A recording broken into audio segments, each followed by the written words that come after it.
Had an accident and he hurt all his neck and back, and then it turned into arthritis. And then when I was 5, I started helping him, and then my mum, when I was about 8, my mum started feeling things because she had too much iron in the blood, and how to I do a few things. Part of this group, mainly the Young Voices of 12. We're a forum, I guess, made up of all of young carers who just want to have a voice with the people that you work with the young carers. They go through so much that the commitment that I give seems little compared to what they do on a day in, day out basis.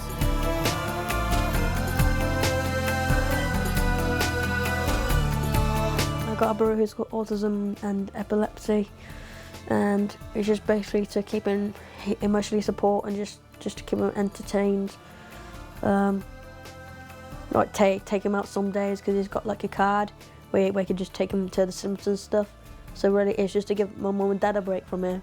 Quite surprising really, because I didn't know I was going to be nominated, and I think it's like a nice feeling that someone's actually watching and nominated me for what I'm doing. I've always wanted certain things, like where I live, it's kind of I wouldn't say problem area, but there's been issues and nobody would ever try and sort them out, and then I want to try and be in the position where I can make a difference for young people, as I know what they're thinking, I know what they want and why maybe they do certain things, and I want to be in the position where I can help change that and make a difference in their lives.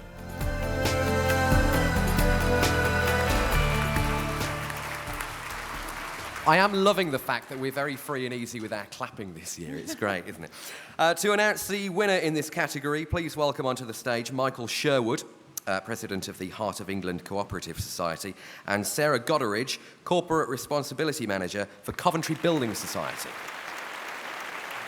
And if I could give one of you the envelope.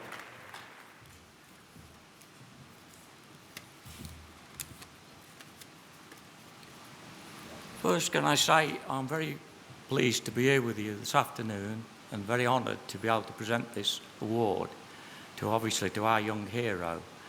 When you look at that video there, you'll probably see they're all heroes. They've all done extremely well. And what an achievement for young people.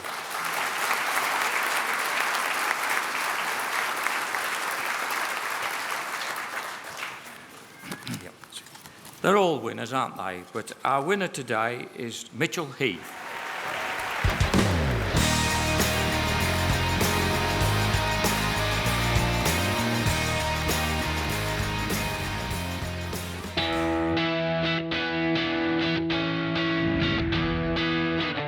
I'm part of a young carers forum called the Young Voices of 12. We're a group of all of young carers who decided that we needed a voice and a say in what affects us. As well as that, I got involved in another group through this, actually, called HYPE. It's the Coventry Primary Care Trust needed an advisory group to consult on their adolescent healthcare plan and make it more youth-friendly. He's a very organised person. He's always has something new for us to do, another idea to try out, whether it's fundraising or... He's also very humorous as well. He makes us laugh a lot. He's very outspoken, but not in a bad way. He says what he wants and he gets it through in a really good way. He's got a lot of enthusiasm. He's got a lot of empathy. Wicked sense of humour, and he seems to have the knack of knowing when somebody just needs that extra little bit of support. He's very mature for his age, and he brings commitment. He's reliable, and he's an organiser. He's quite assertive, which I think sometimes the group needs, and he's got a likeability, and the young people seem to respect him, and I think that's in any organisation or any group. The leader needs to have respect, and I think they do respect him, but I think he gives the respect back, takes on their ideas, takes on their opinions, But if he says he'll do something before the next meeting, he does it. It doesn't matter who we're talking to, if it's some person off the street or the Lord Mayor of Coventry, he'll question them as much. It doesn't really matter about what their role is in society. Sometimes it is difficult, it takes a lot of effort, but it is worth it in the end, and once you get stuck in and go through and do it, it's very rewarding. A teenager who, when asked to do something, does it. Brilliant. Our third category is the Caring Hero Award, sponsored by AXA and Massey Ferguson. Now, there are many full-time carers who suddenly find themselves having to look after sick or disabled relatives, but there are also people who are generally caring by nature and reach out to lend a hand to those in the community who just need that little bit of extra help. So let's meet our Caring Hero finalists. Philip Sheriff's wife suffered a stroke whilst in her 20s, and he has been her carer ever since. He also provides help and support to his mum and his nan and his wife's nan, doing their shopping, taking them to bingo and hospital appointments. He has 2 children and also volunteers at a local scout group. Philip says, since joining the scout group, I've learned many valuable skills, including first aid, but mostly I've learned that if you help young people, then you can have a positive impact on them from a very young age.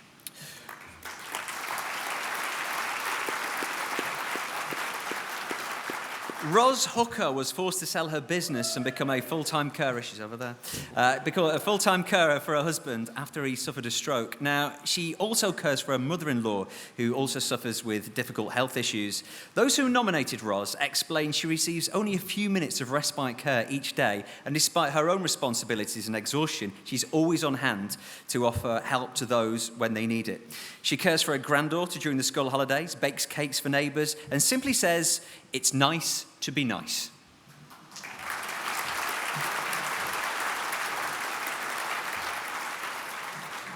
Next, I'll introduce you to Janet Richards, who stepped in to help the other residents that live in the sheltered accommodation that she shares with her husband when the post of warden couldn't be filled.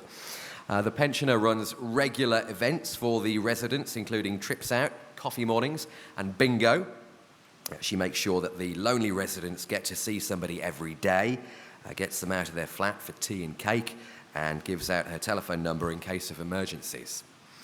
She has also galvanised members of her family into helping the other elderly residents.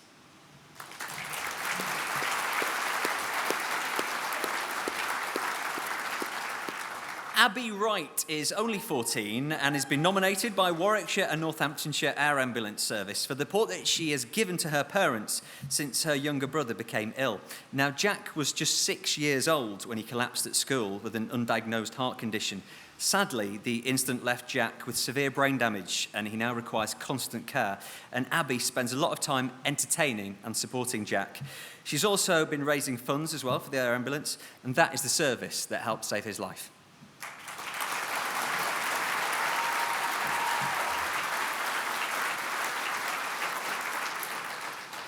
Lynn Stanley is an extraordinary primary school teacher who was nominated by the mother of one of her pupils. Emily Jones was diagnosed with leukemia at the age of 4, and despite all the difficulties Emily's illness brought, Lynn made sure that Emily felt like any other member of the class, keeping life as normal as possible. She also remained in contact with Emily during her many hospital stays by text or writing her letters to open each day. Thankfully, Emily has since gone into remission and is doing really well. In fact, those of you that were here at last year's event will remember Emily's wonderful rendition of Somewhere Over the Rainbow, which she sang on this stage for us. I remember that as well. So, to give us a clearer indication of what our finalists do, we've been out to film them in action.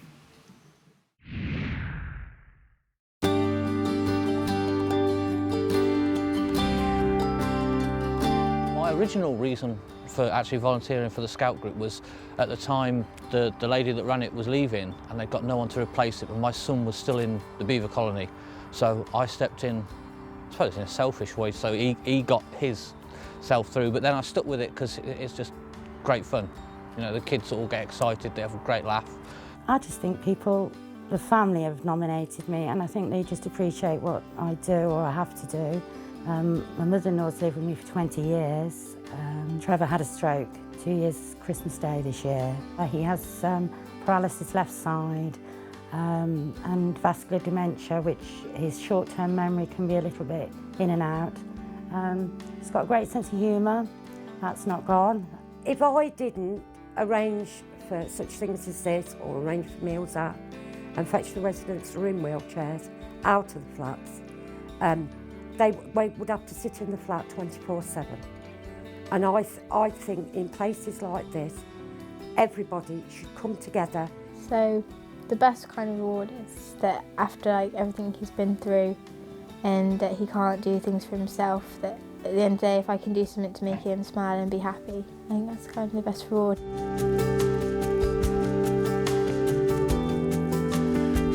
Well, this young lady was a very poorly young lady last year, weren't you, Em? And was having lots of chemo every few weeks and lots of medicine. You got 2 wigglies into your chest here, hadn't you, Leslie and Daisy? And fed through a little tube up through your nose. And Emily managed to come to school every day that she wasn't in hospital. And we managed to do some work, didn't we? We had a lovely time in school, although Emily was very poorly at that time. She's just been the best and excellent teacher. Oh, thank you, Emily, that's very kind.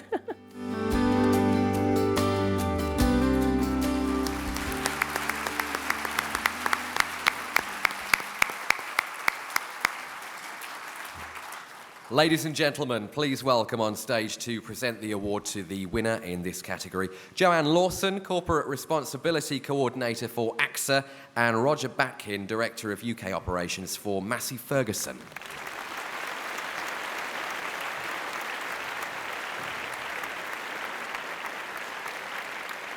Well, many, many congratulations to all the finalists. And the winner this year is Janet Richards.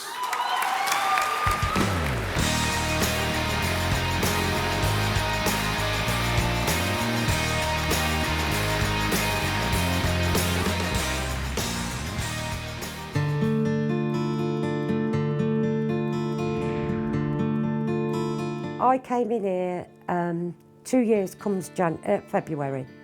I came in from my husband's sake because he's older than me and he's very unsteady on his feet. I'd nursed my mum for 6 months through cancer, and then I found out I'd got breast cancer. So we came in here thinking it'd be a lot easier. We'd have a warden to help look after us and that. And she left in the May. So since then we haven't had a warden. She has literally done everything for anybody. Without any of them asking, she just automatically does it. If they come out the hospital, she's there to get their shopping or do their washing. The lady in the wheelchair in there, she pushes her up here every other night for bingo, does her washing, cleans her house, does everything. And she doesn't get paid for it.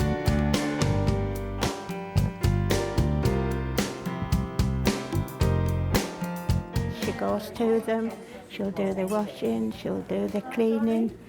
She always checks on them every day to see that they're all right. Another lady who had a big operation, she looked after her as well. She couldn't do anything more than what she has. She's been absolutely golden and absolutely brilliant. She's been fantastic. I just think she's a very nice person, very helpful, and I think she deserves some kind of recognition. She's a terrific person. She's marvellous.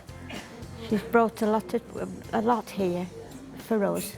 Janet is like a second mum, and she's also my best friend. She's a treasure, she really is. I don't know what I'd do. Well, I'd like to sit down and put my feet up, but it's not going to happen.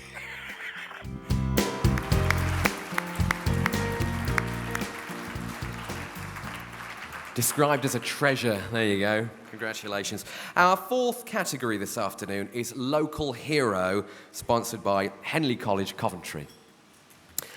These people are the ones who seem to be involved in everything that benefits the community.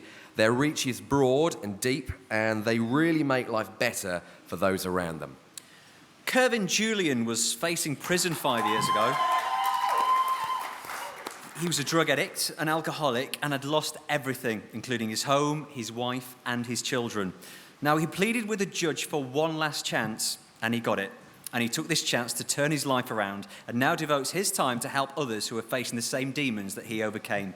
Him and the team of helpers have been inspiring people that they find on the streets in Coventry late at night, providing them with food, and all the city's homeless and desperate people get help.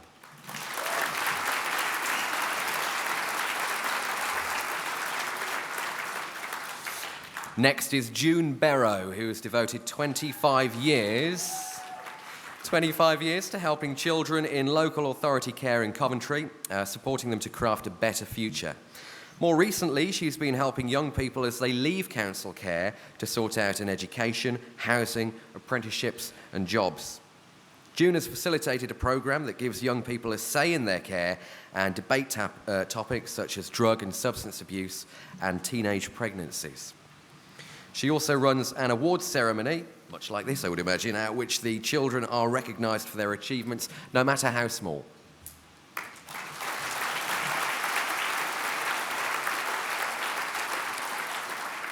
Rachel Watson has devoted her life to caring for Annabelle Thornley, who's a neighbour with severe health problems. Rachel stepped in when the previous carer left to go to college. Rachel is on call around the clock, providing personal care and dealing with all the medical issues and complications. She does the housework, cooks fantastic meals, and even takes care of Annabelle's dog.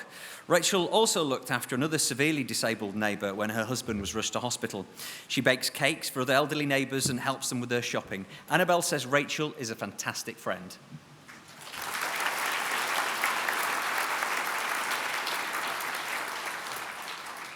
Next, Janet Ellicott has been one of the mainstays of the Jubilee Crescent Community Centre for nearly 40 years.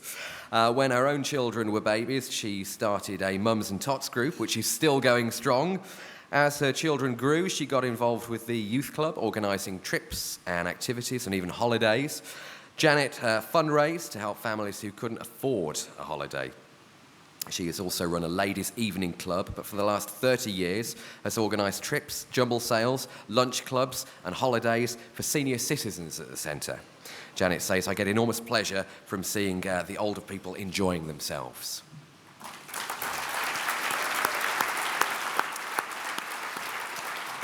Claire Nurdon took over the running of Woodend Community Centre after her mum, also called Claire, who ran the centre for 20 years, sadly died around a year ago. It was very special to my mum, says Claire. She did an awful lot for the community.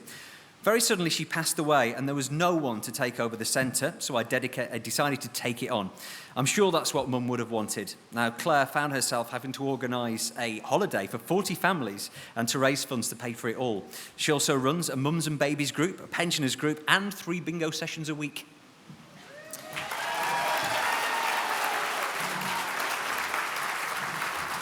Do you know, I can't see the Woodend Community Centre very well from here, but you can tell where they are, can't you? You can hear them. A picture paints 1,000 words, so let's watch them telling their own stories. We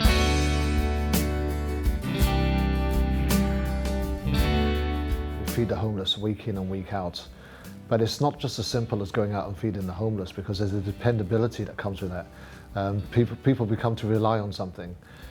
We've been doing it for nearly 2 years now. Rain, sleet, snow, thunderous weather, whatever it is. We've shown up every week, week in, week out. I'm very passionate about the young people, children and young people I've worked with over the years, and I'm very passionate about them having better outcomes and getting a better deal. I think the press sometimes vilify kids who are looked after. They're seen as people who mug old ladies and steal cars. And that is not the story at all. They're young people, children, young people who, lots of them come from very tragic backgrounds. And I like to be able to look after people. It's just nice to see that people are happy and safe, and that it's me that's actually done this. I think that's pretty much all the thanks I normally need. If someone is away and I know they're on their own and they've been away for 2 or 3 weeks, I will go and visit to make sure they're okay. I'll even take them a dinner out to them if they're not getting any meals, things like that. It's just helping the people which are, you know, perhaps a bit less fortunate than myself, really. Most of my time is used up in here. We have a little bit of time to go home at night sometimes, but we're like a little army of volunteers. Nobody's paid.